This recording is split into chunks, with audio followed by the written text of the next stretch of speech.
जगी ही रहे। आरज़ू है यही कि तेरी गोद में बाबा हंसती हर एक जिंदगी रहे। तार मन की तुम्हीं से जुड़ी ही रहे। आत्म ज्योति सभी की जगी ही रहे। आरज़ू है यही कि तेरी गोद में बाबा हंसती हर एक जिंदगी रहे। तार मन की तुम्हीं से जुड़ी ही रहे।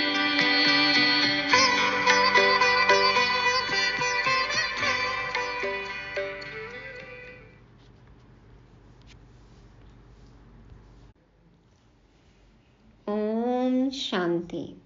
सबको सुख शांति देने वाली समर्थ स्नेही आत्माओं को सोमवार की गॉडली मॉर्निंग। भक्ति मार्ग में भक्त कैसे दिन भर राम नाम जपते ही रहते हैं और अपनी ही मस्ती में मस्त रहते हैं। जो जिस भगवान को मानते हैं उनके नाम की माला जपते ही रहते हैं। तो हमें भी सदा बाबा बाबा करना है, लेकिन मुख से आवाज न हो, अंदर में अंतर में अजपा जाप। तार मन की बाबा से जुड़ी ही रहे, तभी हम प्राप्त कर सकेंगे खुशी का कुबेर का खजाना। बाबा आज ऑनेस्ट बच्चों की निशानियां बताते हैं। तो आज सभी की ईमानदारी की परीक्षा है। शनिवार की मुरली में था बाबा का यथार्थ परिचय। तो क्या हम बाबा को एक्यूरेट जानते हैं? हमारी बुद्धि का ताला खुल गया है? चेक करेंगे। सदा निश्चिंत रहने के लिए करते हैं 23 सितंबर 2024 का सोमनाथ का सोम रस पान। मीठे बच्चे, अंदर में दिन रात बाबा बाबा चलता रहे तो अपार खुशी रहेगी। बुद्धि में रहेगा बाबा हमें कुबेर का खजाना देने आए हैं।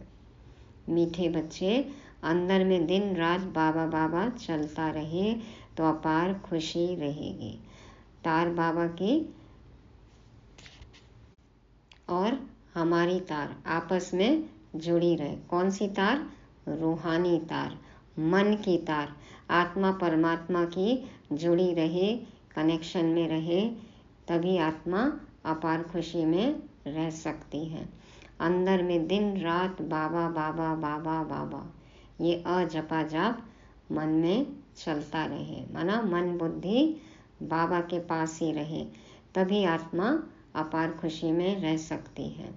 हमें याद रहेगा कि बाबा हमें कुबेर का खजाना देने आए हैं। कितनी सारी प्राप्तियां बाबा से होती हैं हमें, और जुड़े रहेंगे तो लगातार प्राप्तियां, खजाने प्राप्त करते रहेंगे। प्रश्न है, बाबा किन बच्चों को ऑनेस्ट फूल कहते हैं? किन बच्चों को ईमानदार कहते हैं? उनकी निशानी सुनाओ। उत्तर में बाबा कहते हैं, ऑनेस्ट फूल वह हैं जो कभी भी माया के वश नहीं होते हैं। ऑनेस्टी हो, ईमानदारी हो, एक के ही होके रहना है। माया के वश हम कब हो जाते हैं? जब बाबा से बुद्धि हमारी फिर जाती है, जब हम बाबा से विमुख हो जाते हैं, माना ईमानदारी नहीं है। तो ऑनेस्ट फूल वह हैं जो कभी भी माया के वश नहीं होते हैं, माया की खिटपिट में नहीं आते हैं। ऐसे ऑनेस्ट फूल लास्ट में आते भी फास्ट जाने का पुरुषार्थ करते हैं। कब आए हैं उससे मतलब नहीं है, लेकिन जब आ गए बस उसी पल से तेरे होकर रह गए, तो लास्ट सो फास्ट। वह पुरानों से भी आगे जाने का लक्ष्य रखते हैं। जो पुराने बच्चे हैं, जो सीनियर हैं, उनसे भी आगे जाना है, उनसे भी तेज दौड़ी लगानी है, उड़ान भरनी है, ऐसा लक्ष्य रखते हैं।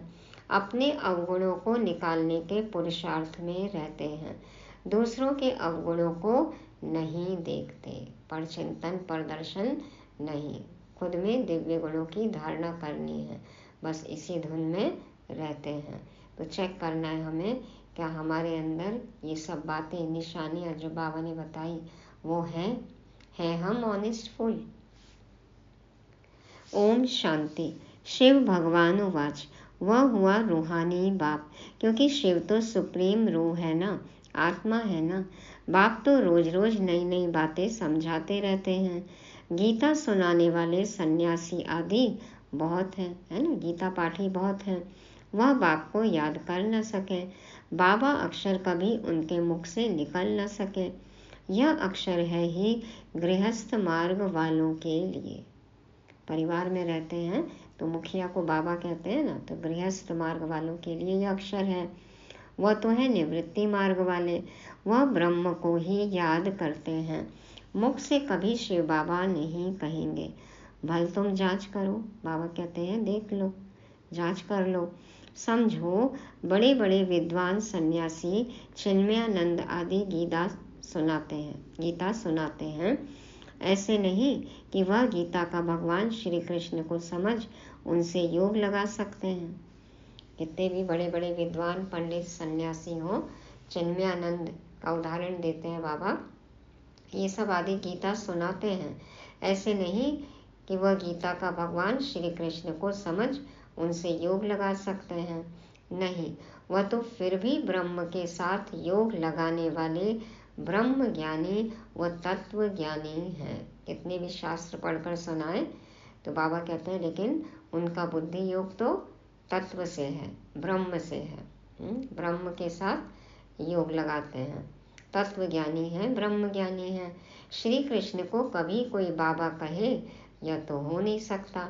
तो श्री कृष्ण गीता सुनाने वाला बाबा तो नहीं ठहरा ना। शिव को सब बाबा कहते हैं क्योंकि वह सब आत्माओं का बाप है। सब आत्माएं उनको पुकारते हैं। परम पिता परमात्मा, वह है सुप्रीम, परम है क्योंकि परम धाम में रहने वाला है।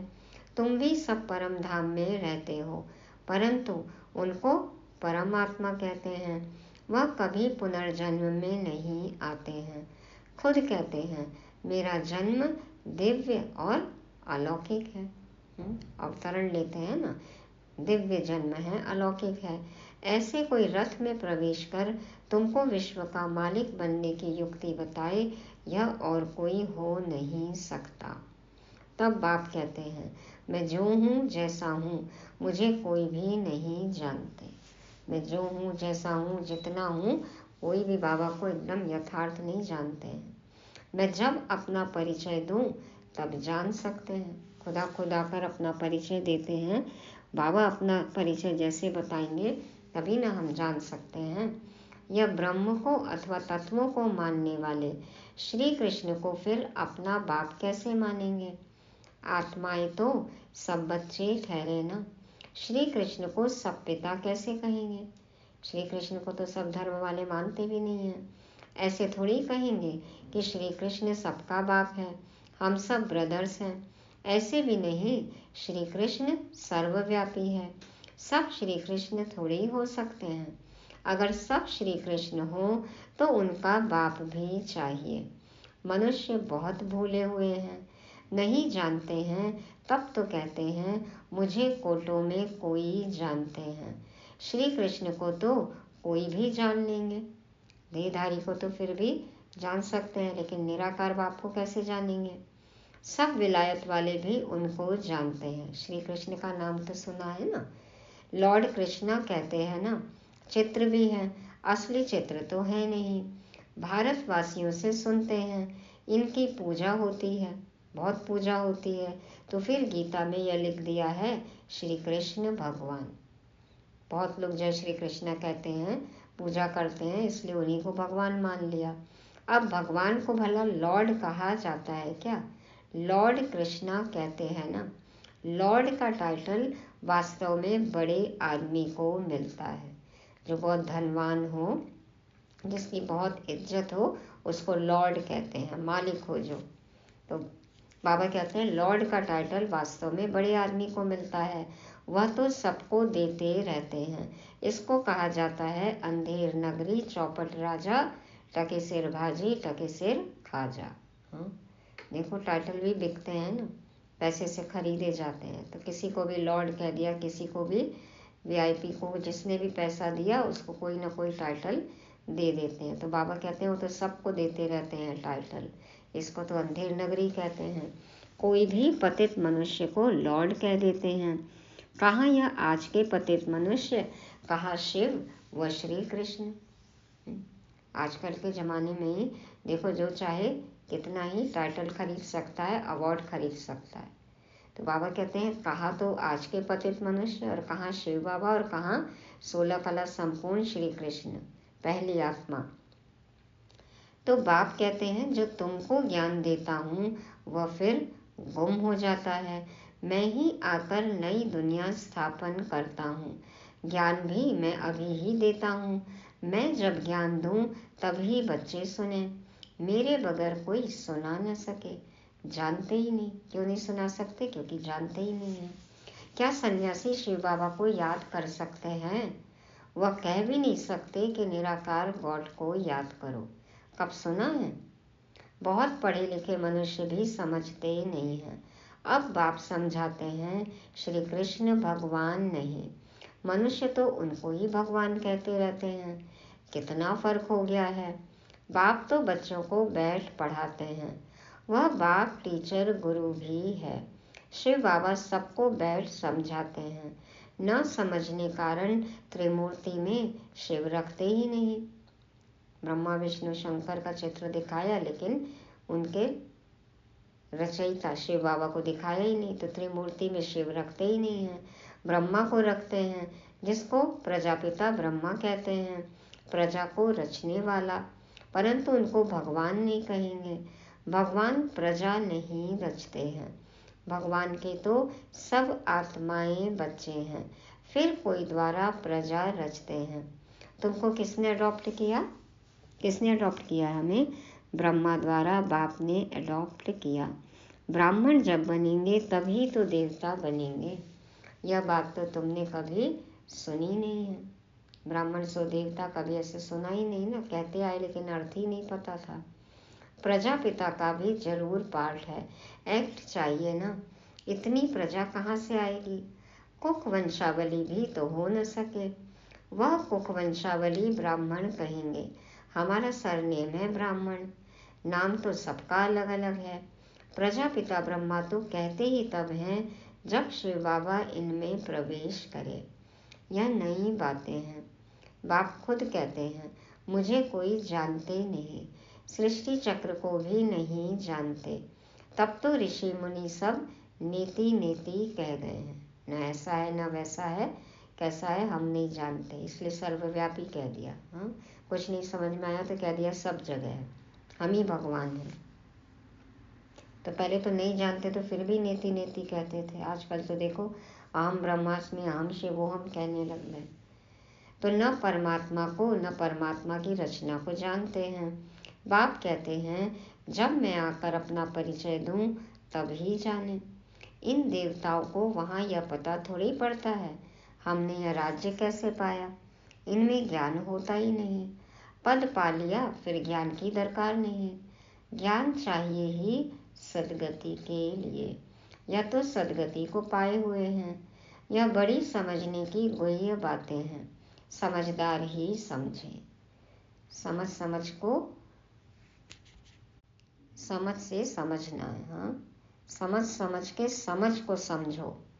समझ समझना भी एक समझ है। समझ के भी जो ना समझ सके वो मेरी नहीं, बाबा की नज़र में बेसमझ है। तो बाबा कहते हैं जो समझदार होंगे वही समझें। तो समझदार को इशारा काफ़ी है। बाबा ने तो हमें इशारा दे दिया कि तुम कौन हो, मैं कौन हूँ, तुम कहाँ से आए हो, कब आए हो, क्या करते हो, क्या थे, क्या बनने वाले हो। तो ये सब इशारा मिल रहा है, समझदार बन के समझना है। बाकी जो बूढ़ी बूढ़ी माताएं हैं उनमें इतनी बुद्धि तो है नहीं। वह भी ड्रामा प्लान अनुसार हर एक का अपना पार्ट है, उनमें इतनी बुद्धि तो है नहीं। हाँ, बूढ़ी बूढ़ी माताओं में बहुत ज़्यादा बुद्धि तो नहीं है। दुनिया की बातें लौकिक पढ़ाई डिग्री ये सब तो नहीं किया है ना उन्होंने, लेकिन देखो अनुभव तो बहुत है। तो बाबा कहते हैं ड्रामा प्लान अनुसार हर एक का अपना पार्ट है। ऐसे तो नहीं कहेंगे हे ईश्वर बुद्धि दो, सबको एक जैसी बुद्धि हम दें तो सब नारायण बन जाएंगे। बाबा सबको एक जैसी बुद्धि दे दें या सब एक जैसी पढ़ाई करें तो सभी नारायण बन जाएंगे। बाबा तो एक जैसी पढ़ाई पढ़ा रहे हैं ना। अब ये तो अपनी अपनी समझ की बात है। बाबा मौका तो सबको देते हैं कि कोई कंप्लेन ना कर सके।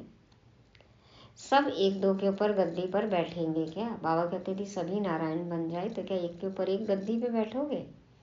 हाँ, एम ऑब्जेक्ट है यह बनने की, लक्ष्य तो यही है। सब पुरुषार्थ कर रहे हैं नर से नारायण बनने का। बनेंगे तो पुरुषार्थ अनुसार ना। अगर सब हाथ उठाए हम नारायण बनेंगे तो बाप को अंदर में हंसी आएगी ना। हाँ, देखो लक्षण कैसे हमारे, लक्ष्य तो बहुत ऊंचा है और हाथ तो सब उठा देते हैं। बनना तो सबको श्री लक्ष्मी श्री नारायण है, उससे कम में तो हाथ कोई उठाता ही नहीं है। त्रेता में किसी को नहीं आना है, राम सीता बनना नहीं है। बाबा भी देख देख के मुस्कुराते हैं, हंसते हैं। सब एक जैसे बन कैसे सकते? नंबरवार तो होते हैं ना, Narayan the first second third, जैसे Edward the first second third होते हैं ना। भल एम ऑब्जेक्ट यह है, परंतु खुद समझ सकते हैं ना। चलन ऐसी है तो क्या पद पाएंगे? हम कितनी पढ़ाई कर रहे हैं, कितना पुरुषार्थ कर रहे हैं, हमारा चलन चाल कैसा है, धारणा कैसी है, उससे तो पता है ना कि क्या पद मिलेगा। पुरुषार्थ तो जरूर करना है। बाबा नंबरवार फूल ले आते हैं, नंबरवार फूल दे भी सकते हैं, परंतु ऐसे करते नहीं, फंक हो जाएंगे। बाबा तो सबका कच्चा चिट्ठा सामने रख सकते हैं, बता सकते हैं कौन किस नंबर पे आएगा, लेकिन बाबा कहते हैं दिल शिकस्त हो जाएंगे, बुरा मान जाएंगे, हार खा लेंगे। हाँ, अच्छा नहीं लगेगा बच्चों को, फंक हो जाएंगे, इसलिए बाबा बताते नहीं हैं। बाबा जानते हैं, देखेंगे कौन जास्ती सर्विस कर रहे हैं, यह अच्छा फूल है। पीछे नंबरवार तो होते ही हैं, बहुत पुराने भी बैठे हैं, परंतु उनमें नए नए बड़े बड़े अच्छे फूल हैं। कहेंगे यह नंबर 1 ऑनेस्ट फूल है, कोई खिटपिट ईर्ष्या आदि इनमें नहीं है। बहुतों में कुछ न कुछ खामियां जरूर हैं, संपूर्ण तो कोई को कह नहीं सकते। 16 कला संपूर्ण बनने के लिए बहुत मेहनत चाहिए। अभी कोई संपूर्ण बन न सके। अभी तो अच्छे अच्छे बच्चों में भी ईर्ष्या बहुत है, आपस में बच्चों में ईर्ष्या है, खामियां तो है ना। बाप जानते हैं सब किस किस प्रकार का पुरुषार्थ कर रहे हैं, दुनिया वाले क्या जाने, वह तो कुछ समझते नहीं। हम यहाँ सुबह सुबह आते हैं, क्या करते हैं ये बाहर तो किसी को पता नहीं है। बहुत थोड़े समझते हैं, गरीब झट समझ जाते हैं। बेहद का बाप आया हुआ है पढ़ाने, उस बाप को याद करने से हमारे पाप कट जाएंगे। हम बाप के पास आए हैं, बाबा से नई दुनिया का वर्षा जरूर मिलेगा। नंबरवार तो होते ही हैं, 100 से लेकर 1 नंबर तक, परंतु बाप को जान लिया, थोड़ा भी सुना तो स्वर्ग में जरूर आएंगे। 1 2 3 4 5 6 100 तक, उससे ऊंचे सब क्या है, नंबरवार तो है ही ना। बाबा कहते हैं थोड़ा भी बहुत सुन लिया, कम सुना ज़्यादा सुना, अब स्वर्ग में तो आएंगे ही। पद अपने अपने पुरुषार्थ अनुसार मिलेगा। 21 जन्मों के लिए स्वर्ग में आना कोई कम है क्या? ऐसे तो नहीं। कोई मरता है तो कहेंगे 21 जन्म के लिए स्वर्ग में गया, स्वर्ग है ही कहाँ। कितनी मिसअंडरस्टैंडिंग कर दी है। बड़े बड़े अच्छे लोग भी कहते हैं फलाना स्वर्ग पधारा। स्वर्ग कहते किसको हैं? अर्थ कुछ भी नहीं समझते, यह सिर्फ तुम ही जानते हो तुम भी मनुष्य, परंतु तुम ब्राह्मण बने हो, अपने को ब्राह्मण ही कहलाते हो। तुम ब्राह्मणों का एक बाप दादा है, तो सन्यासियों से भी तुम पूछ सकते हो कि यह जो महावाक्य वह भगवान उवाच है कि देह सहित देह के सब धर्म छोड़ मामेकम याद करो, क्या यह श्री कृष्ण कहते हैं मामेकम याद करो? श्री कृष्ण कहते हैं कि तुम सिर्फ मुझे याद करो। तुम श्री कृष्ण को याद करते हो क्या? कभी नहीं। हाँ कहेंगे, वहाँ ही प्रसिद्ध हो जाए।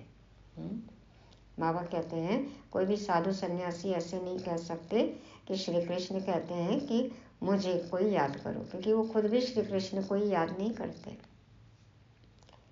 तो बाबा कहते हैं कभी नहीं हाँ कहेंगे, वहाँ ही प्रसिद्ध हो जाए, सब बात फैल जाएगी ना। परंतु बेचारी अबलाएं जाती हैं, वह क्या जाने। यदि वो ऐसा कहें कि सिर्फ श्री कृष्ण को ही याद करो, अब जो श्री कृष्ण को नहीं मानते तो फिर वो ऐसे साधु सन्यासी के पंडाल में जाएंगे ही नहीं। तो बाबा कहते हैं लेकिन अबलाएं हैं, इतना नहीं सोचती हैं, समझती हैं, इतनी बातों की गहराई में नहीं जाती हैं, तो क्या जाने। वह अपने फॉलोअर्स के आगे क्रोधित हो जाते हैं। हाँ, डर के मारे देखो सब फॉलो करते हैं कि गुरुजी को गुस्सा ना आ जाए। दुर्वासा का नाम भी है ना। हाँ, बात बात में श्राप दे देते थे दुर्वासा ऋषि। उनमें अहंकार बहुत रहता है, फॉलोअर्स हैं ढेर, भक्ति का राज्य है ना, उनसे पूछने की कोई में ताकत नहीं रहती है। नहीं तो उनको कह सकते हैं तुम तो शिव बाबा की पूजा करते हो, अब भगवान किसको कहेंगे, क्या ठिक्कर विक्कर में भगवान हैं। आगे चल इन सब बातों को समझेंगे। अभी नशा कितना है सभी पुजारी, पूज्य नहीं कहेंगे। कोई डर से, कोई अंधश्रद्धा से, बस जो गुरुजी कह रहे हैं वो किए जा रहे हैं, पूजे जा रहे हैं, कुछ भी प्रश्न पूछने की हिम्मत नहीं है, डर के मारे खाली मानते जा रहे हैं। कहते हैं परंपरा से हमारे यहाँ ये चला आ रहा है इसलिए हम कर रहे हैं। तो बाबा कहते हैं यदि कोई प्रश्न पूछने की हिम्मत रखे और साधु सन्यासियों से प्रश्न पूछे तो उनके लायक यदि मन लायक प्रश्न नहीं हो तो कैसे क्रोधित हो जाते हैं। खुद तो किसी और को मान रहे हैं, शिव भगवान को मान रहे हैं, खुद को समझ में आ भी गया है, लेकिन फॉलोअर्स को डायरेक्ट कहते नहीं हैं। कितने साधु सन्यासी हैं जो आकर ब्रह्मा कुमारीज में ज्ञान समझ चुके हैं, फॉलो भी कर रहे हैं खुद, लेकिन अपने फॉलोअर्स को और जो उनके पंडाल में आते हैं भक्त लोग, उनको बताते नहीं हैं खुल के। लेकिन एक दिन तो बात खुलेगी, एक दिन तो प्रसिद्धि होनी ही है।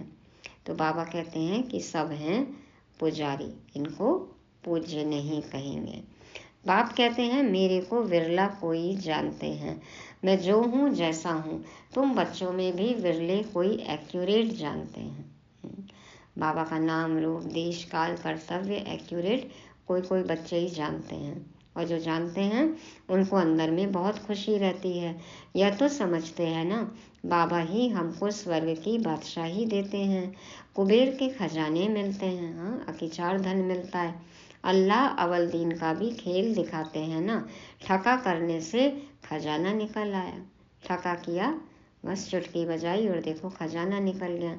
बहुत खेल दिखाते हैं।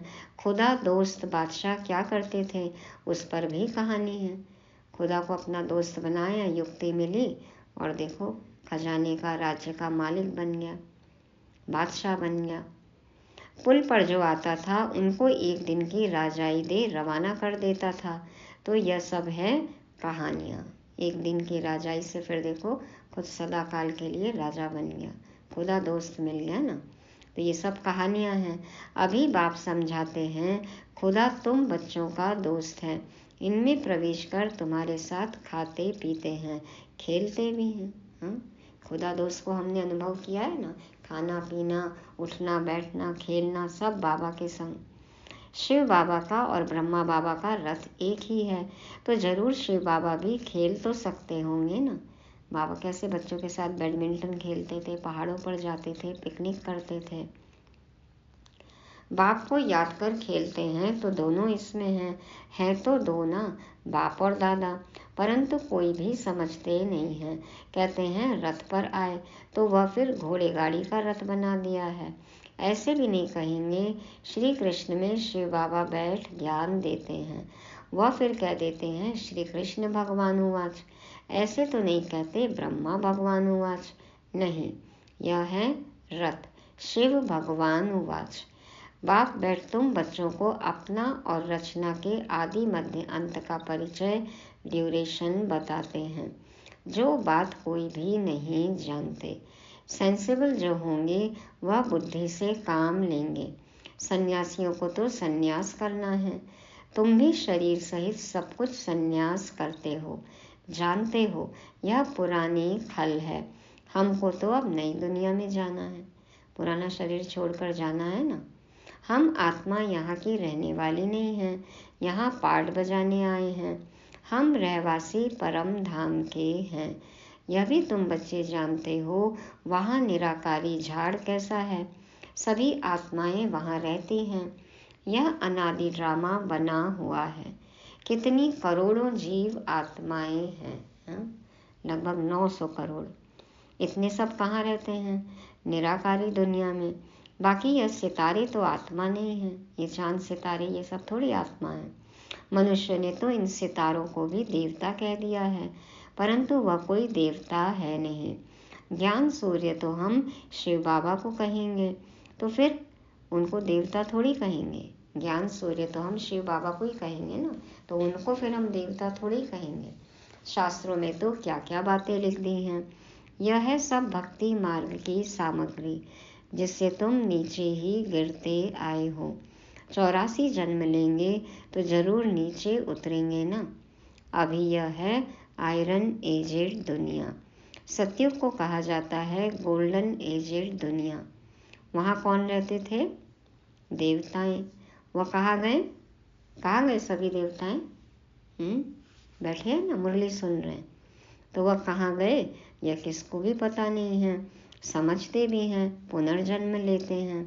बाप ने समझाया है, पुनर्जन्म लेते लेते देवता से बदल हिंदू बन गए हैं, पतित बने हैं ना। और किसका भी धर्म बदली नहीं होता। इन्हों का धर्म क्यों बदली होता है किसको पता नहीं। बाप कहते हैं धर्म भ्रष्ट कर्म भ्रष्ट हो गए हैं। अपने धर्म को भूल गए, कर्म को भूल गए, धारणाओं को भूल गए और पतित कर्म करने लग गए। देवी देवता थे तो पवित्र जोड़े थे, फिर रावण राज्य में तुम अपवित्र बन गए हो तो देवी देवता कहला न सके, इसलिए नाम पड़ गया है हिंदू। देवी देवता धर्म श्री कृष्ण भगवान ने नहीं स्थापन किया, जरूर शिव बाबा ने ही आकर किया होगा। शिव जयंती शिवरात्रि भी मनाई जाती है, परंतु उसने क्या आकर किया यह किसको भी पता नहीं है। एक शिव पुराण भी है, वास्तव में शिव की एक गीता ही है जो शिव बाबा ने सुनाई है, और कोई शास्त्र है नहीं। मुरली क्या है? सच्ची सच्ची गीता है ना। तुम कोई भी हिंसा नहीं करते हो, तुम्हारा कोई शास्त्र तो बनता नहीं, तुम नई दुनिया में चले जाते हो। सतयुग में कोई भी शास्त्र गीता आदि होता नहीं। क्यों नहीं होता? वहाँ कौन पढ़ेंगे? वह तो कह देते यह वेद शास्त्र आदि परंपरा से चले आते हैं, उन्हों को कुछ भी पता नहीं है। स्वर्ग में कोई शास्त्र आदि होता नहीं। बाप ने तो देवता बना दिया, सबकी सदगति हो गई, फिर शास्त्र पढ़ने की क्या दरकार है? वहाँ शास्त्र होते नहीं। अभी बाप ने तुम्हें ज्ञान की चाबी दी है, जिससे बुद्धि का ताला खुल गया है। गॉड ने आकर हमें राजयोग सिखाया, ज्ञान दिया, तो गोदरेज का ताला खुल गया, बुद्धि का खुला है ना। पहले ताला एकदम बंद था, कुछ भी समझते नहीं थे। ताले में जंग लग जाता है, देखो खुलता नहीं है, तेल डालना पड़ता है। तो ज्ञान घृत डाल रहे हैं बाबा, इससे बुद्धि का ताला खुल जाता है। अब देखो चाबी कहीं गुम ना हो जाए, ताला खुला ही रखना है। चाबी गुम ना हो जाए माना ज्ञान छोड़ नहीं देना है। ज्ञान की चाबी है ये। मुरली क्या है? की। दादी जानकी कहती थी ना, जानकी की जान की। तो ये ज्ञान क्या है? हमारी जान है, की है, चाबी है। तो पहले ताला एकदम बंद था, कुछ नहीं समझते थे, लेकिन अब ज्ञान की चाबी मिल गई है, जिससे बुद्धि का ताला खुल गया है। तो ज्ञान का मनन चिंतन करते रहना है। मुरली पढ़ना, पढ़ाना, सुनना, सुनाना है। बाबा और मुरली। सखीरी पायरे मैंने 3 रतन, एक बाबा, एक मुरली और एक मधुबन। मैंने क्या कहती हैं? सखीरी मैंने पायरे 3 रतन, झाड़ू पोछा और बर्तन, वो भी करना है। भगवान के घर का झाड़ू पोछा भी बहुत भाग्य से नसीब होता है। अभी झाड़ू लगाएंगे तो स्वर्ग में महारानी बनेंगे। बुद्धि में भी झाड़ू लगा के रखना है, सफाई रखनी है, गंदगी ना हो, व्यर्थ ना हो। तो बाबा कहते हैं ज्ञान की चाबी से ताला खुल गया है। अच्छा, मीठे मीठे सिकी लदे बच्चों प्रति माता पिता बाप दादा का याद प्यार और गुड मॉर्निंग। रूहानी बाप की रूहानी बच्चों को नमस्ते। हम रूहानी बच्चों की रूहानी बाप दादा को याद प्यार, गुड मॉर्निंग और नमस्ते। शुक्रिया बाबा, शुक्रिया।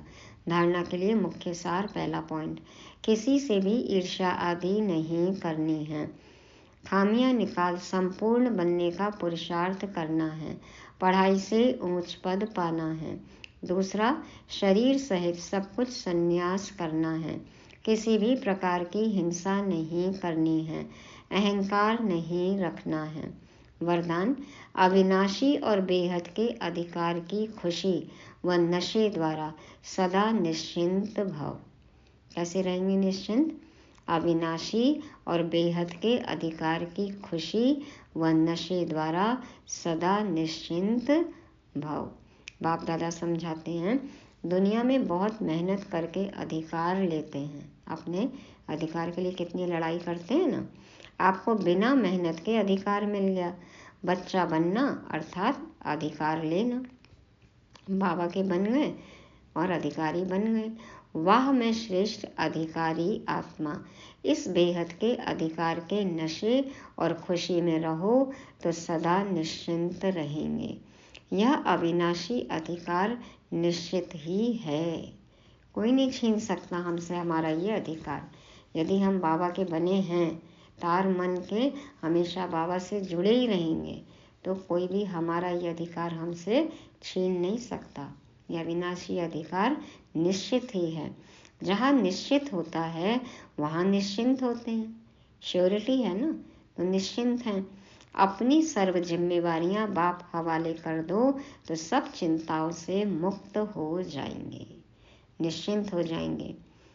अपनी सारी जिम्मेवारियाँ बाबा के हवाले कर दो। बाप बैठा है ना, बाबा है ना, बाबा जाने। भक्ति में कहते आए राम जाने, यहाँ पे बाबा जाने। तो सब चिंताओं से मुक्त होना है, निश्चिंत रहना है। स्लोगन, जो उदार चित्त विशाल दिल वाले हैं वही एकता की नींव है। जो उदार चित्त विशाल दिल वाले हैं वही एकता की नींव है। यज्ञ में क्या होना चाहिए? इस संगठन में एकता हो, एक मत हो। परिवार है, सबको एक्सेप्ट करना है, समझना है, साथ लेकर चलना है। कब ये कर सकते हैं हम? जब उदार चित्त होंगे और विशाल दिल होगा, बेहद की बुद्धि होगी, खुले दिल वाले होंगे, तभी एक रह सकते हैं। तो एकता की नींव, जब नींव मजबूत होती है तो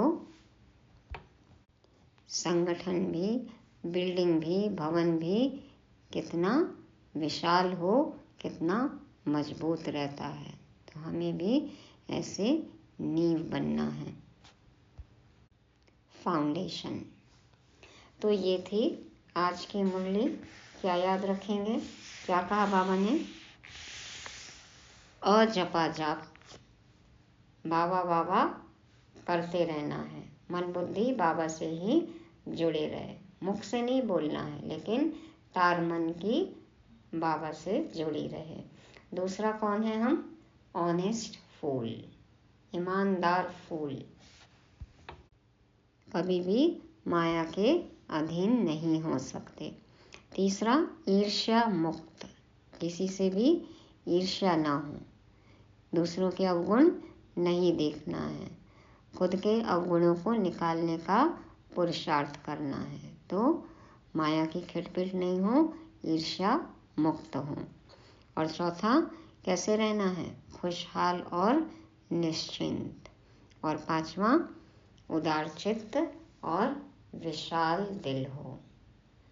कैसे हो हम? उदार चित्त वाले और विशाल दिल वाले। ये सब कब संभव है? जब मन की तार एक शिव बाबा से जुड़ी ही रहे। ओम शांति।